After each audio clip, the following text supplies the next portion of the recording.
Praise Lord, praise Lord, praise Lord. Hallelujah, hallelujah, hallelujah. सबको जय मसीह की। परमेश्वर, हमारा परमेश्वर, सारे जगत का, सारी सृष्टि का परमेश्वर, वो जानता है कि मनुष्य उसको पहचानने की कोशिश नहीं करता, लेकिन दुष्ट आत्माएं उसको पहचान लेती है। Hallelujah, praise Lord. आज के सुसमाचार के लिए परमेश्वर की बेटी प्रार्थना करेगी। सबको जय मसीह की। परमेश्वर आप सबके साथ है और आप सबसे बहुत प्रेम करता है। Hallelujah, hallelujah. महान परमेश्वर, सर्वशक्तिमान ईश्वर, जमीन आसमान दे मालिक ते खालिक, ਤੁਹਾਡਾ ਧੰਨਵਾਦ, ਤੁਹਾਡਾ ਸ਼ੁਕਰ ਕਰਦੇ ਸਵਾਮੀ, ਅੱਜ ਦੇ ਸੁੰਦਰ ਦਿਨ ਲਈ, ਸੁੰਦਰ ਸਮੇਂ ਲਈ, ਸੁੰਦਰ ਸੁਬਾਹ ਲਈ ਪਿਤਾ ਜੀ, ਜੋ ਸਾਡੀਆਂ ਜ਼ਿੰਦਗੀਆਂ 'ਚ ਬਖਸ਼ੀ ਪਿਤਾ ਜੀ, ਖੁਸ਼ੀਆਂ ਤੇ ਆਨੰਦ ਦਾ ਦਿਨ ਬਖਸ਼ਿਆ, ਤੰਦਰੁਸਤੀ ਦਿੱਤੀ ਪਿਤਾ ਜੀ, ਔਰ ਆਪਣੇ ਕਦਮਾਂ 'ਚ ਬੈਠਣ ਲਈ ਆਪਣਾ ਫਜ਼ਲ ਬਖਸ਼ਿਆ ਪ੍ਰਭੂ। ਇਹ ਸਭ ਤੁਹਾਡੀ ਦਇਆ, ਤੁਹਾਡੀ ਕਿਰਪਾ ਮੇਰੇ ਪਿਤਾ ਪਰਮੇਸ਼ਵਰ। ਤੁਹਾਡੀ ਬੇਟੀ ਹਿਰਦੇ ਤੋਂ ਤੁਹਾਡਾ ਧੰਨਵਾਦ, ਤੁਹਾਡਾ ਸ਼ੁਕਰ ਕਰਦੀ ਸਵਾਮੀ। ਸੱਚਮੁੱਚ ਖੁਦਾ ਜੋ ਸੇਵਾ ਬਖਸ਼ੀ ਪ੍ਰਭੂ, ਹਰ ਰੋਜ਼ ਵਚਨ ਦਿੰਦਿਆਂ ਪ੍ਰਚਾਰ ਕਰਨਾ, ਉਸ ਲਈ ਵੀ ਤੁਹਾਡਾ ਧੰਨਵਾਦ, ਤੁਹਾਡਾ ਸ਼ੁਕਰ ਕਰਦੇ ਹਾਂ। ਬੇਨਤੀ ਕਰਦੀ ਪਿਤਾ ਜੀ, ਹੁਣ ਤੁਸੀਂ ਆਪਣੇ ਵਚਨ ਦੇ ਅਨੁਸਾਰ ਸਾਡੇ ਵਿਚਕਾਰ ਆਓ ਔਰ ਵਚਨ ਪੜ੍ਹਨੀ, ਪ੍ਰਚਾਰ ਕਰਨੀ, ਸਾਡਾ ਮੂੰਹ ਬਣ ਕੇ ਬੋਲੋ ਪਿਤਾ ਜੀ, ਤਾਂ ਕਿ ਤੁਹਾਡਾ ਦਿੱਤਾ ਵਚਨ ਤੁਹਾਡੀ ਇੱਛਾ ਦੇ ਮੁਤਾਬਿਕ ਮੇਰੇ ਪਿਤਾ ਪਰਮੇਸ਼ਵਰ ਦੁਨੀਆ ਦੀ ਸ਼ੋਰ ਤੱਕ ਪਹੁੰਚੇ। ਤੁਹਾਡਾ ਧੰਨਵਾਦ, ਤੁਹਾਡਾ ਸ਼ੁਕਰ ਕਰਦੇ ਹਾਂ ਪ੍ਰਾਰਥਨਾ ਸੁਣਨ ਲਈ। प्रार्थना प्रभु जीसस के समर्थित पवित्र नाम च मंग लेने। आमीन, आमीन। और हम ये दुआ करते हैं कि पवित्र आत्मा जी हमको भी इस बातों के बीच में अकल समझ दे कि हम भी इनको समझ सके, क्योंकि हम बोलते हैं और दूसरों के लिए बोलते हैं, लेकिन पहले हमें इस पर चलना है और विश्वास करना है। हालेलुया। अब सुनिए, परमेश्वर जो सबका परमेश्वर है, वो चाहता है कि हम उस पर भरोसा करें, उस पर विश्वास करें और उसके वचन को अपने हृदय में रखें और उसको जानने की कोशिश करें। मत डरो, वो कहता है। हालेलुया। सुनिए, उसके मुख से बोला जो वचन जाता है वो हमारा जीवन बन जाता है। क्यों? क्योंकि उसने सब कुछ अपने मुख की फूंक से बनाया है, लेकिन मनुष्य को उसने अपने हाथों से बनाया है। इसलिए वो वचन बोल बोल कर उसको ताकीद करता है, चेतना करता है, चौकन्ना करता है और वार्निंग देता है, चेतावनी देता है कि समझ जा, मत डर, किसी बात की फिक्र ना कर। हालेलुया। और तब ही हम परमेश्वर की बातों को अपने हृदय में रख सकते हैं। अगर हम उसके द्वारा किए गए आश्चर्य कर्मों को, अजीब कामों को और अजीब अचंभों को देखकर आज्ञा माने और अपना मुंह खोलकर उसके सामने विनती प्रार्थना करें कि प्रभु ऐसे चमत्कार तू हमारे जीवन में भी कर। हालेलुया। और हम हैरान होने की कोशिश ना करें कि ये प्रभु ने क्या कर दिया। हम आपको पहले भी बता चुके हैं, परमेश्वर कहता है उसके कामों पर हैरान मत होवो। क्यों? तुम सबसे पहले मैंने कि मनुष्य ही ऐसा अजूबा है जो सबसे अलग बनाया गया है। लोग कहते हैं कि ये बंदर की संतान है। क्या आपकी शक्ल बंदर से मिलती जुलती है? अगर बंदर की है, आपकी दुम कहां है? हालेलुया। फिर आप घरों में क्यों रहते हैं? अगर आप बंदर की संतान हैं, आप भी जंगलों में जाकर रहिए। लेकिन मनुष्य परमेश्वर के स्वरूप में है, इसलिए वो जंगलों में नहीं रह सकता। हालेलुया। परंतु दूसरी बार में पहला चमत्कार भूल जाते हैं, यानी कि एक बार जो चमत्कार देख लेते हैं, दोबारा जब दूसरा देखते हैं तो पहला भूल जाते हैं। हालेलुया। यीशु जब अपने चेलों को कोई काम कहता करता था और वो सोचते रहते थे इन बातों का क्या मतलब है, इनको क्या समझे, क्या जाने। क्यों? उनकी अकल पर पर्दा पड़ा रहता था। वो दृष्टांतों में इसीलिए बातें करता था कि लोग उसके पीछे हो लें और उसके पास आकर पूछें, हे प्रभु इसका अर्थ समझा है। वो कभी किसी को इनकार नहीं करता था। कभी किसी को ये नहीं कहता था जा ठहर के आना ना, वो उसी समय उसको उसका अर्थ बताता था। चेले भी पूछते थे हे प्रभु जब तू दृष्टांत में बात किया है वो हमको समझा दे, वो उसी समय उनको समझाता था।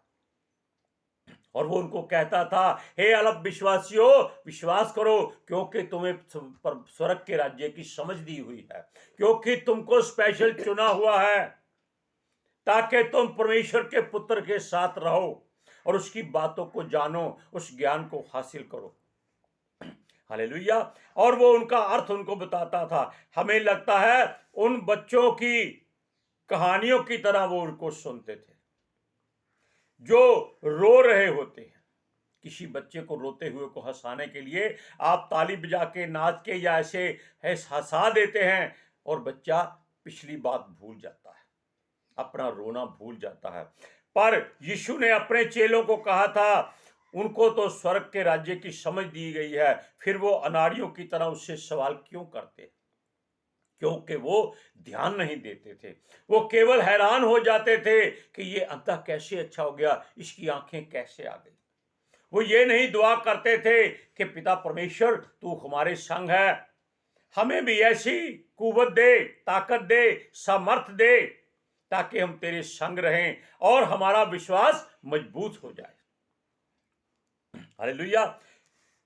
वो पृथ्वी गोल है तो गोल समझते थे, चौरस है तो चौरस समझ, यानी कि वो उसको बात को काटते नहीं थे प्रभु ये गोल क्यों है, ये चपटी क्यों है। अगर वो ऐसे सवाल करते तो यीशु मसीह उनको सब जगह घुमा के लाता। इसीलिए उसने उसको सारा जगत नहीं घुमाया, केवल चंद सैकड़ों मील घुमाए ताकि वो घबरा ना जाए, क्योंकि उसको तो सारे जगत की बातें सुनाई देती थी, दिखाई देती थी। वो परमेश्वर का पुत्र था और जगत को बचाने आया था। हालेलुया।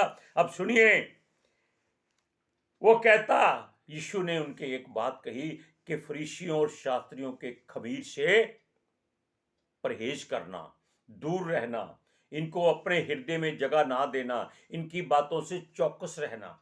और वो हम साफ कह देते हैं, ऐसे ना समझो की तरह थे। वो कहते हमारे पास तो रोटी ही नहीं है, तो ये खमीर कहां से आ गया, हमारी रोटी तो खमीरी थी नहीं।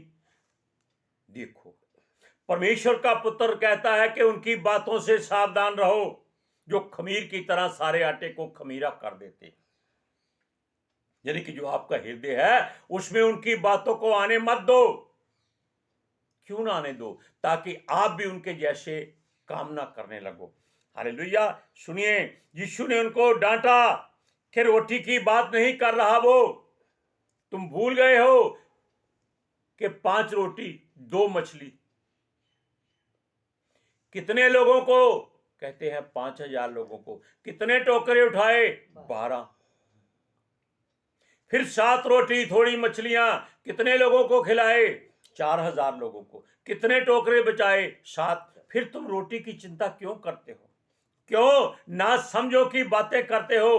अल्प विश्वासियों, विश्वास करो, अपने हृदय को परमेश्वर की ओर लगाओ, वो खमीर ना बन जाए। हालेलुया। उसके डांटने के बाद भी वो चेले उसकी बात को अच्छी तरह से समझ नहीं सके। हालेलुया। एक इस कारण हमेशा पहले उसकी बात को, वचन को जो कहता है उसको ध्यान से सुनना चाहिए। यानी कि जो वचन इस पवित्र शास्त्र में लिखे हैं इनको बार बार पढ़ो ताकि आप उलझ जाओ इस बातों में ही कि ये क्यों लिखा है, किसने लिखा है, कैसे लिखा है और किसके बारे में लिखा है, इसके बारे में और मेरे बारे में इसके बीच में क्या है। इस बात को समझने की कोशिश करो। हालेलुया। उस वचन को अपने मुंह से हमें हमेशा बोलकर बोलना चाहिए ताकि उसके बोलने से हमारे दिमाग में, हमारे हृदय में वो लिखा जाता है, ताकि जब भी हमें एकांत में हो जाए तो वो दिमाग अपने हृदय को बोले इसकी जुबान पर वचन ला जो उसने अपने हृदय में रखा था। अब सुनिए, मत्ती की इंजील 16 अध्याय उसकी 5 से 12 आयत तक पढ़िए। चेले झील के उस पार पहुंचे पर वह रोटी लेना भूल गए थे। यीशु ने उनसे कहा, देखो फरीसियों और सदूकियों के खमीर से सावधान रहना। वे आपस में विचार करने लगे, हम रोटी नहीं लाए, इसलिए वे ऐसा कहता है। ये कहकर यीशु ने उनसे कहा, हे अल्पविश्वासियों, तुम आपस में क्या विचार करते हो कि हमारे पास रोटी नहीं है, और तुम अब तक नहीं समझे? क्या तुम्हें उन 5,000 को 5 रोटियां समरण नहीं, और ना ये कि तुमने कितनी टोकरियां उठाई थी, और ना उन 4,000 को 7 रोटियां, और ना ये कि तुमने कितने टोकरे उठाए थे? तुम क्यों नहीं समझते कि मैंने तुम्हारे रोटियों के विषय में नहीं कहा, परंतु ये कि तुम फरीसियों और सदूकियों के खमीर से सावधान रहना। तब उनको समझ में आया कि उसने रोटी के खमीर से नहीं, पर फरीसियों और सदूकियों की शिक्षा से सावधान रहने को कहा है। हालेलुया। इसलिए संसार की शिक्षा को अपने हृदय में ना आने दो। हम परमेश्वर से दुआ करते हैं, हमारा चश्मा आज टूट गया है, कि प्रभु आज के बाद हमें चश्मा ना लगने दे। पवित्र आत्मा जी, हम आपके दुआ करते हैं, हमारी आंखों को खोलिए ताकि हम इन वचनों को आराम से पढ़ सके। सब बोलिए हालेलुया। सुनिए, यीशु के चेले नहीं समझे थे, फिर भी थोड़ा बहुत वो शक में थे, और सच में वो उनके साथ परमेश्वर की ओर से है या नहीं है, ये बात उनके हृदय में खटक रही थी। हालेलुया। क्योंकि अगर वो कहते कि पिता परमेश्वर यहोवा ने यीशु को उनके साथ भेजा है, तो वो ये सोचते थे ये भी तो हमारी तरह मनुष्य है, और हमें लगता है कि परमेश्वर ने उनकी आंखों को बंद किया हुआ था, उनके हृदय को मोटा कर दिया था, ताकि वो उसके आगे बढ़ने की कोशिश ना करें। हालेलुया। अब सुनिए, ये कारण परमेश्वर के पुत्र को पास रहते हुए वो अच्छी तरह से ना जान सके, ना समझ सके। यीशु चाहता था वो उसकी बातों को जान लें और समझ लें, इस पर वो ध्यान करें कि वो क्या कहता है, किस तरह कहता है, किसके बारे में कहता है। हालेलुया। कि प्रभु उनसे जो बोलकर कहता है, अगर वो बातें बुरे लोगों के दिमाग में आ जाएं, वो जल्दी समझ जाते हैं। क्यों? जब ठोकर लगती है तो इंसान आगे से देखकर चलता है कि दोबारा पत्थर ना आ जाए। हालेलुया। वो हर काम को जल्दबाजी में करने की कोशिश करते थे। जल्दबाजी नहीं, पहले परमेश्वर का धन्यवाद कीजिए, उसको अपने संग लीजिए, और फिर कहिए कि प्रभु तो हमारा मार्गदर्शक हो। आप जानते हैं, यीशु कहता है मार्ग, सच्चाई और जीवन मैं हूं। उसने ये नहीं कहा कि मैं भी हूं, उसने कहा मैं ही हूं। हालेलुया। अब सुनिए, अगर वो कहता है सदोम और अमोरा के लोग जो परमेश्वर ने जलाकर राख कर दिए थे, अगर वो इन वचनों को सुन लेते तो शायद राख में बैठकर पश्चाताप कर लेते, लेकिन कुछ नहीं हो सकता।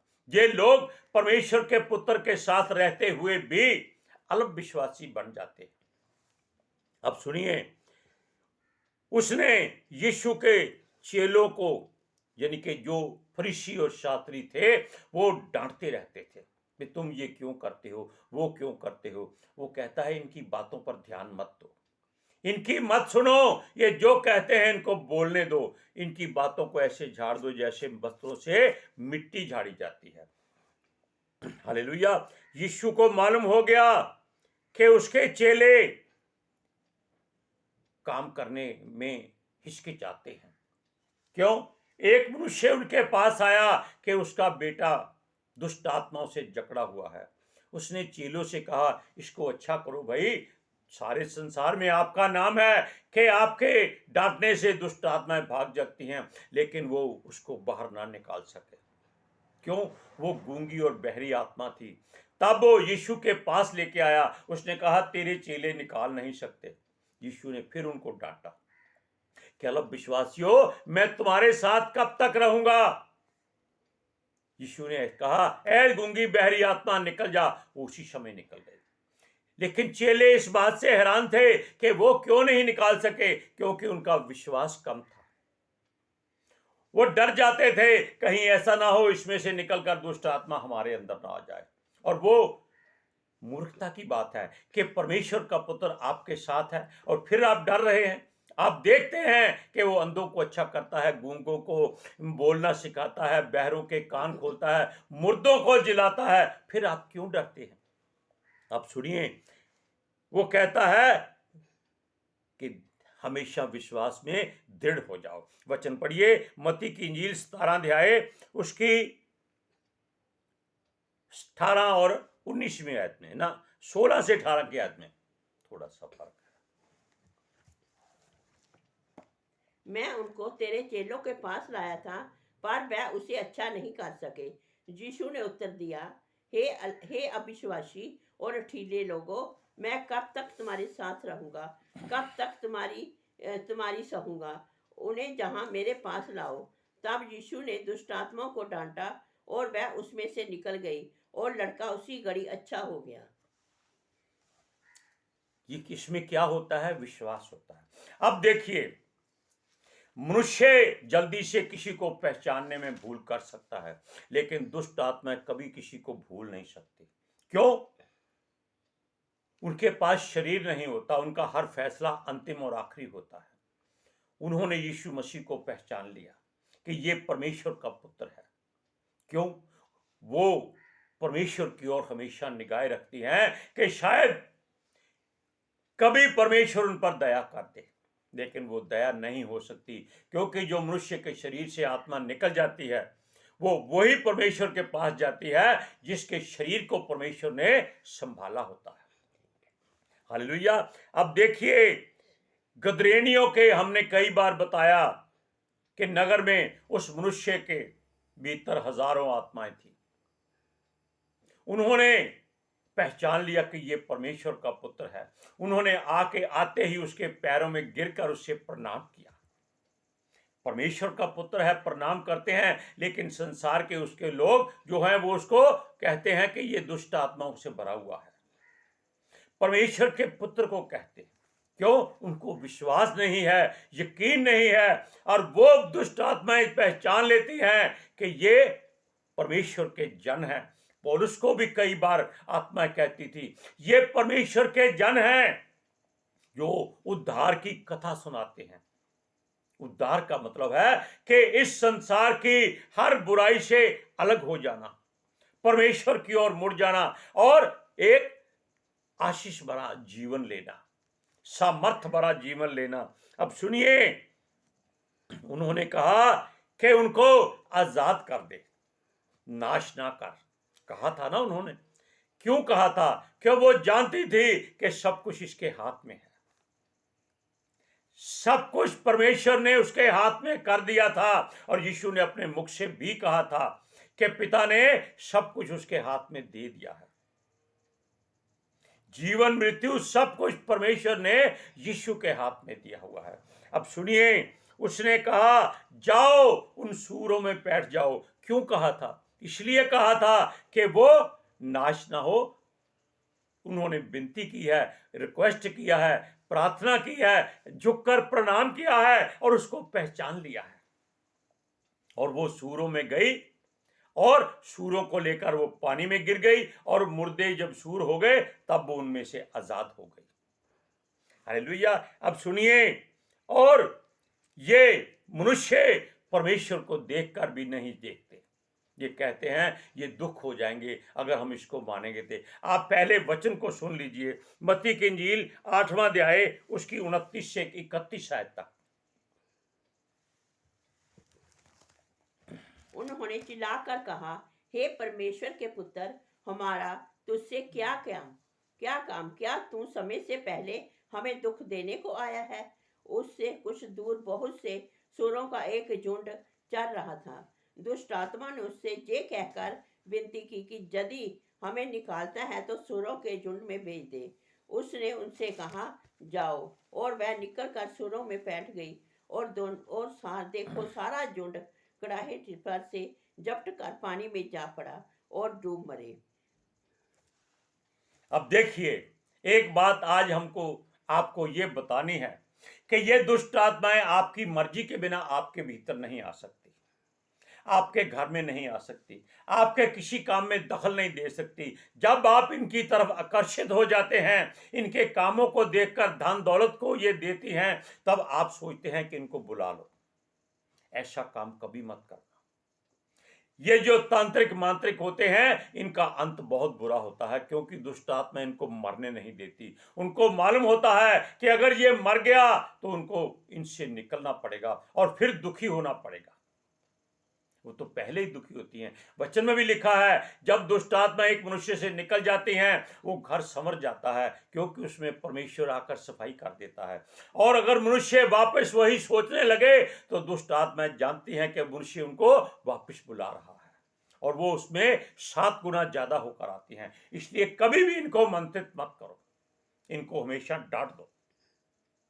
जैसे आप खाना खाते समय मक्खियों को उड़ाते हैं कि दफा हो जाओ, आराम से खाना खाने दो, ऐसा होता है। हालेलुया। आज के सुसमाचार के लिए परमेश्वर की बेटी प्रार्थना करेगी। हालेलुया।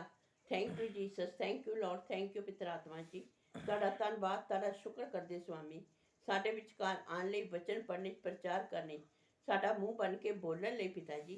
ਤੁਹਾਡੀ ਬੇਟੀ ਹਿਰਦੇ ਤੋਂ ਤੁਹਾਡਾ ਧੰਨਵਾਦ, ਤੁਹਾਡਾ ਸ਼ੁਕਰ ਕਰਦੀ ਸੁਆਮੀ। ਸੱਚਮੁੱਚ ਖੁਦਾ ਤੁਹਾਡਾ ਦਿੱਤਾ ਵਚਨ ਤੁਹਾਡੀ ਇੱਛਾ ਦੇ ਮੁਤਾबिक ਮੇਰੇ ਪਿਤਾ ਪਰਮੇਸ਼ਵਰ ਦੁਨੀਆ ਦੀ ਸ਼ੋਰ ਤੱਕ ਪਹੁੰਚੇ, ਲੋਕ ਸੁਣਨ ਔਰ ਸੱਚਾਈ ਨੂੰ ਜਾਣਨ ਔਰ ਸੱਚਾਈ ਉਹਨਾਂ ਨੂੰ ਆਜ਼ਾਦ ਕਰੇ ਪਿਤਾ ਜੀ। ਮੈਂ ਤੁਹਾਡਾ ਧੰਨਵਾਦ, ਤੁਹਾਡਾ ਸ਼ੁਕਰ ਕਰਦੀ ਹਾਂ ਪਿਤਾ ਜੀ, ਪ੍ਰਾਰਥਨਾ ਸੁਣਨ ਲਈ।